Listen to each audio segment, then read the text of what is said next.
Having two bosses is never a good idea. For Sudan, it's been disastrous. This is General Abdel Fattah Al-Burhan. He used to be the commander of the Sudanese armed forces and had been the de facto ruler of the country since 2019. This is General Mohamed Hamdan Dagalo, also known as Hamedity. Now, Hamedity was Al-Burhan's deputy in the military government and is also the leader of the RSF, a paramilitary force. Since April 2023, forces loyal to these two generals have been fighting pitched battles on the streets of Khartoum.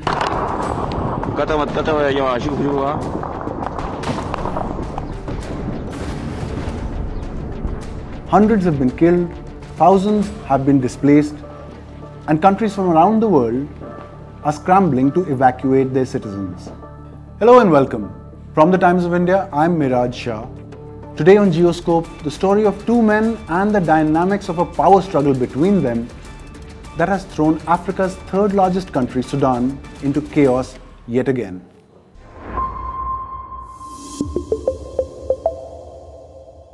It wasn't always like this. General Burhan and Hamedity were once allies, friends even, and they both served under one man.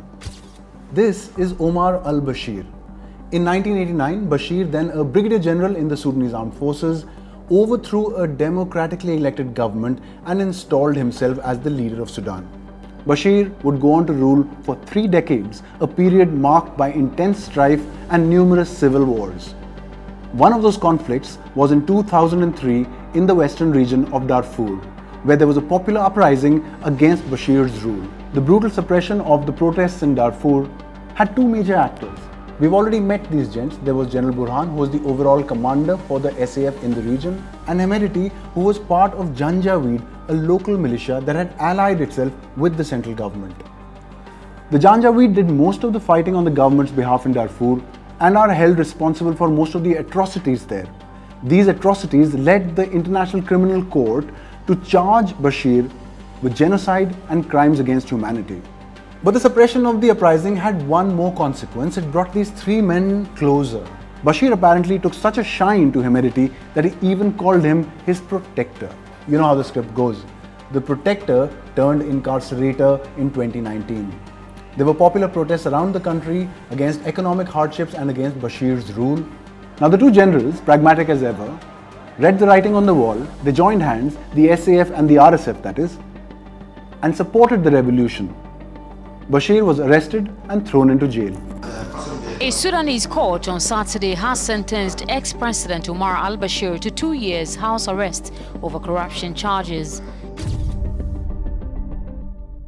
The general, sensing popular mood, announced a commitment to hand over power eventually to a democratically elected government. With one caveat.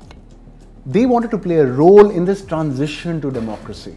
A transitional government was formed. It was called the Sovereignty Council. General Burhan became the chairman, Hamedity became his deputy, and a PM was installed, Hamdan, but his powers were severely curtailed.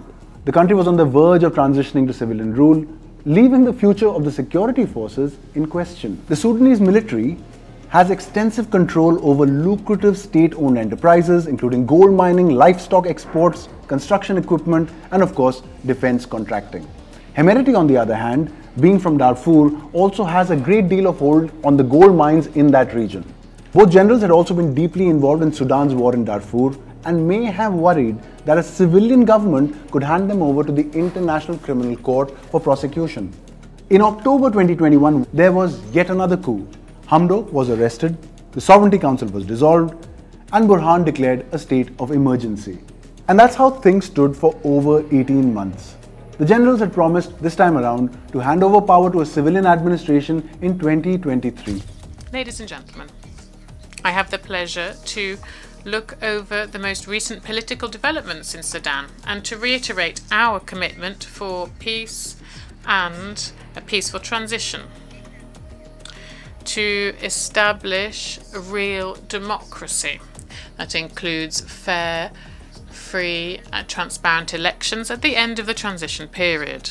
Now, the framework for a Western-backed transition to a civilian government required that the RSF be integrated into the SAF, but there was trouble brewing beneath the surface. The alliance between the RSF and the SAF was fundamentally unstable. Now, regular soldiers looked down on General Hamdan and his paramilitaries as a motley bunch. For their part, the RSF cadres resented the perceived discrimination and believed it was their turn to hold power in Khartoum. Hamdan reportedly agreed in principle to the integration, which would effectively disband the RSF and place RSF cadres under greater control of General Burhan. Army leaders pressed to get this done within 2 years, but Hemedti wanted 10 years.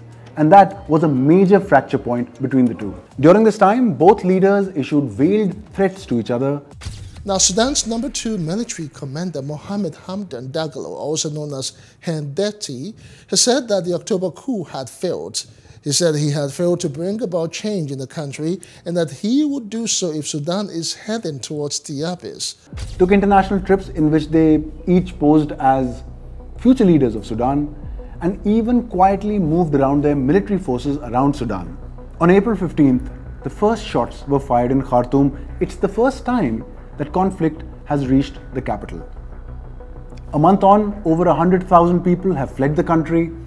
Over 334,000, according to the UN, are said to be displaced, while millions are pinned down by a war that is raging across the country. Most analysts believe that Sudan is headed for a prolonged period of conflict, given that neither of the generals appears amenable to a peaceful solution. There are those who think that the US miscalculated by putting too much trust in the generals when they said that they would transfer power to a civilian administration. Now, as the violence rages and unfolds on the streets of Khartoum and other parts of Sudan, it demonstrates the futility of the realpolitik of supporting military regimes in the name of stability.